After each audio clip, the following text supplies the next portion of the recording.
This is going to be interesting. I did a search on YouTube before I decided to do this video, and I didn't find a single video by a person talking about having a diabetic crash. There's organizations that had it. There's one in Mayo Clinic. There's a few that were from Great Britain, but not a person talking about it. Everyone talks about highs, but no one was really talking about diabetic crash. I'm going to talk about that today because it's just before 5:30 in the morning. I've been up since 3 o'clock. And I just want to talk about this because I have written about it, but it's hard to describe it in writing. You can put anything down you want to, but unless someone is really hearing you say something about it, it doesn't get through. So here's the issue. You can have a low. It can happen during the day. It can happen during the night. And it's related a lot of times to maybe not eating enough. Sometimes it happens where maybe you've eaten a lot of dessert or a lot of sweet stuff early on, and then it tends to burn a lot faster. I don't know why it works that way. You know, it's carbs.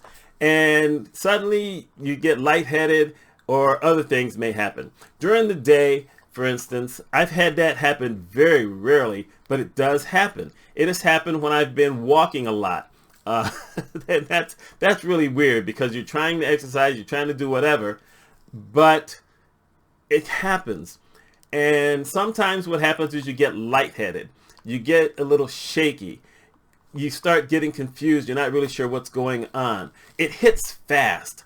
And pretty much you decide, okay, I've got to sit down. And you sit down or you lay down or you do whatever, but you need something more than that. I have had points where I've just laid down and slept for 2 or 3 hours. And then you wake up and you still feel bad. That happened a lot before I realized what I needed to do to get out of that, which is to eat something either sweet or just eat something whatsoever. If you've got, little hard candies, which I don't have, I have Reese's peanut butter cups, minis. You can do that. You can't drink diet soda. I mean, you can drink it, but it's not going to help. I have bought chocolate milk, and I didn't used to buy chocolate milk, but chocolate milk helps a little bit. I need to buy some juice, but I don't really like juice. Most of the stuff I buy is non-sugar, non-sweetened. So I have honey. Every once in a while, I'll pop some honey in my mouth just to get myself back to starting to feel a little bit better. When you have a crash, though, at night, it wakes you up. And it doesn't matter when you went to bed, it will wake you up. And there's different signs. For instance, the sign tonight was really weird in the fact that I woke up really hungry. That doesn't happen unless I'm crashing. And of course, it wakes you up. And so you're thinking, well, like I said, you're confused. So it took me maybe 15 minutes to say, hey, maybe I'm crashing. And I said, let me get up. And got up. I checked my number. It was in the low 60s. That's not good. The range for most people supposedly is between 80 and 120. But we are not all the exact same. My range is 100 to 140 milligrams. That's my range. If I get below 100, I don't feel all that well. If it goes much lower, obviously from 100 down to 62 or 63, that means I'm in a bad place. And so I saw what the number was and I said, okay, let me go do something about that. So I went to the kitchen, got some chocolate milk, and then I went back to the bedroom where I have Ritz crackers and peanut butter because, like I said, I was still hungry as well. So I ate some Ritz crackers and peanut butter. I drank some chocolate milk, and then I laid down in bed. Now, I had to deal with the second issue, which is your heart starts pounding really hard. My heart was just pounding really hard. There was nothing I could do about it. I said, okay, I'll just lay down and try to calm down. Well, that didn't work. So then I got the tablet and started doing Sudoku, which probably isn't the best thing in the world, but I did that. That didn't work. So I watched a couple of videos that I downloaded to the tablet.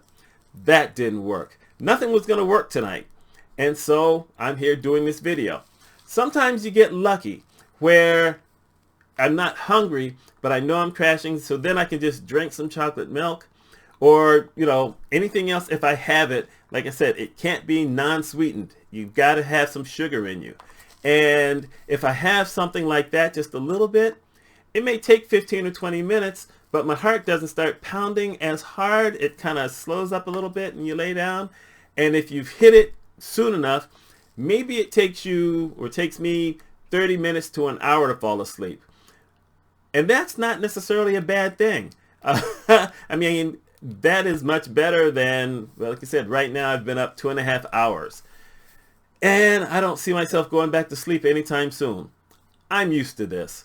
I'm used to staying up later because I can't really sleep well. I'm used to getting a little bit of sleep.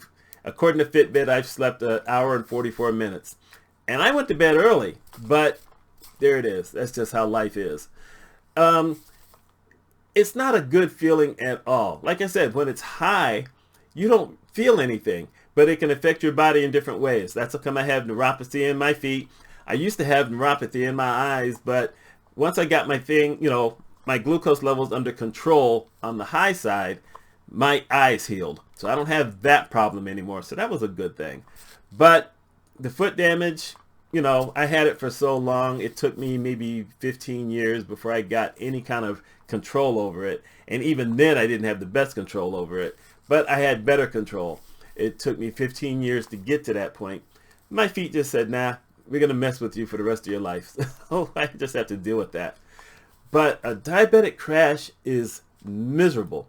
And one of the things I forget about, which is a terrible thing, is if I'm not at home and if I haven't eaten enough or if I haven't eaten recently, I can suddenly just crash. You get a little dizzy.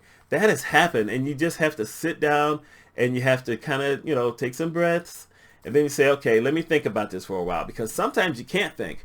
But if you can think about it, then you say, okay, I know what I have to do. Let me get up to one of the places and get myself a soda, sweetened. Because, like I said, I don't buy that stuff anymore. But you have to get sugar in you. Now, there are people who carry hard candies. There are people who carry things like jelly beans, stuff like that. I don't have any of that stuff because I don't like that stuff. I have Reese's peanut butter cups in the house, the minis, but you don't go carrying those around with you because they get all melty and you can get it in your pockets. I don't need that. But there are some people who take, I think it's called glucophage with them. They take some stuff with them so that if they have a problem, they start to crash. There's a drink that you can have a little bit of a drink, but there's also a shot. Shots are usually for folks who are type 1. I'm a type 2, so I don't need the shot, but you need to get something in you. Many years ago, when I was consulting in Memphis, and it was a weird day in the fact that people think it's having too much sweets that will bring you down. It turns out that's not the case. I had my first barbecue down in Memphis. It was really good. But I got back to the hotel room after about an hour and it was just heavy on me. I said, okay, let me just get a quick nap. 4 hours later, I wake up. And that doesn't happen. I don't get 4-hour naps.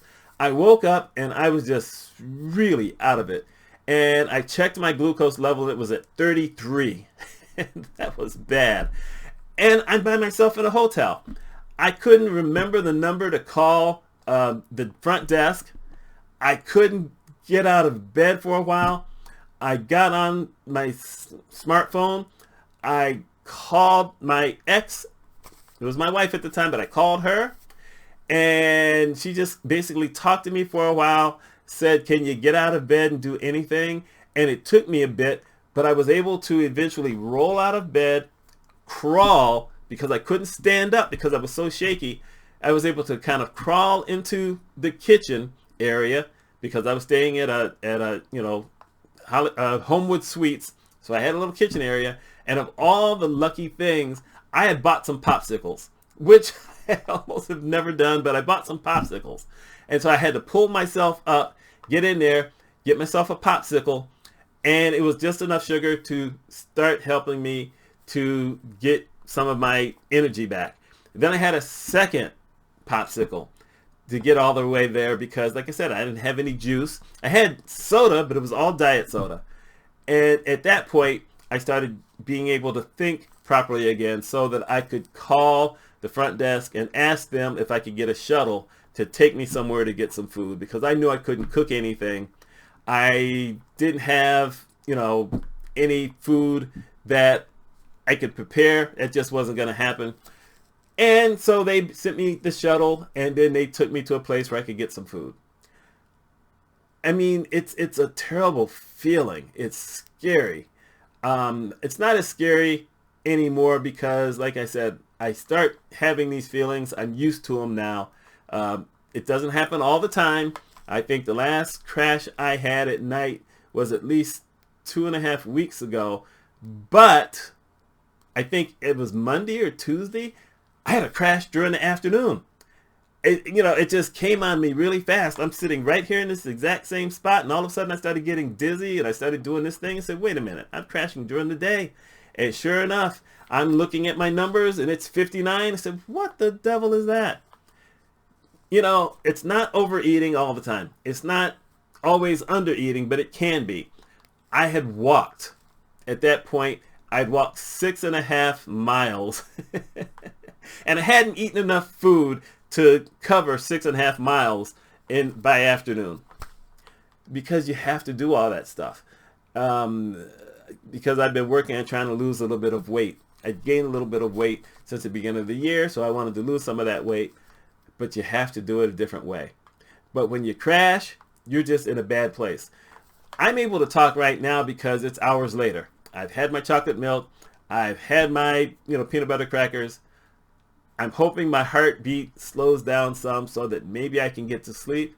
But if it doesn't, then I'll get some stuff done. But it's different for everybody. For instance, I've told you that when I crash, I feel the heart beating. I don't feel dizzy if I'm already in bed, but that will happen if I'm not in bed. But the heart starts beating really heavy, and that's what wakes me up.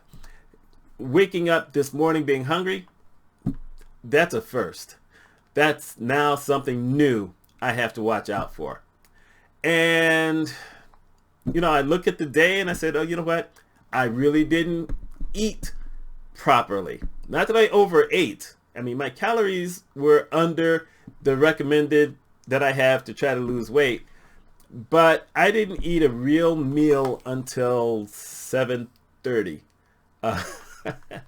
Because I was waiting for someone who was supposed to be coming into town, and we were going to have either lunch or dinner. And I didn't get the call until 7 o'clock that they'd shown up in town, and they were exhausted because they'd driven from Florida. Oh my goodness. I wouldn't want to do that. And they didn't want to go out, so I just went and finally got something. The only thing I'd eaten all day long was a small French fry from McDonald's because I thought I was going to be going out to eat with other people. When you're diabetic, you just have to kind of say, you know what? I can't wait for other people. I've got to take care of myself. Even if I had gone out with them to lunch or dinner and I had already eaten, I could have had a little something else. They got these things called appetizers. I could have done something. I have to remember, you got to think about myself. I have to think about myself. If you're diabetic, you have to think about yourself. If you're diabetic, you probably know about this. If you're not, if you're borderline and people are telling you to get your numbers down, that's one thing. But you need to know that there are those times where it could go the other direction and what it feels like. It is not a good feeling. And you know what? That's all I've got. If you have any questions about it, go ahead and ask. I'll answer what I can. But I'm just letting you know that it's probably a good thing if you don't mind drinking juice to have some juice on hand. I think I probably need to buy something now just to take care of that kind of thing. I probably need to get some hard candies of some kind. I'll figure something out. Anyway, my name is Mitch Mitchell. I hope you all have a wonderful day.